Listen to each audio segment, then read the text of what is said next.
பாகிஸ்தான் அணிக்கு எதிரான மகளிர் உலகக்கோப்பை கிரிக்கெட் போட்டியில் இந்திய அணி 88 ரன்கள் வித்தியாசத்தில் அபார வெற்றி பெற்றது.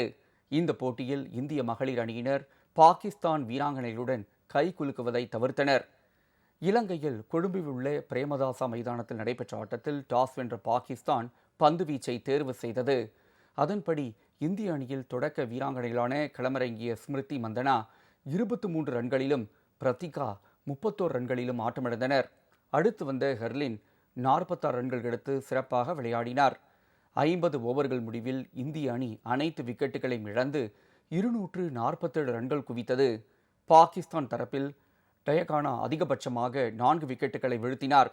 இதனைத் தொடர்ந்து 248 ரன்கள் எடுத்தால் வெற்றி என்ற இலக்குடன் பாகிஸ்தான் களமிறங்கியது.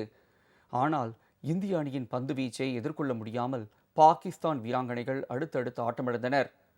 தொடக்க வீராங்கனைகள் முனிஃபா 2 ரன்களிலும் ஷமாஸ் 6 ரன்களிலும் அவுட் ஆனார்கள்.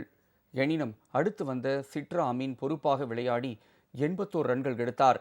இறுதியில் பாகிஸ்தான் அணி 43 ஓவரில் அனைத்து விக்கெட்டுகளையும் இழந்து 159 ரன்கள் மட்டுமே எடுத்தது.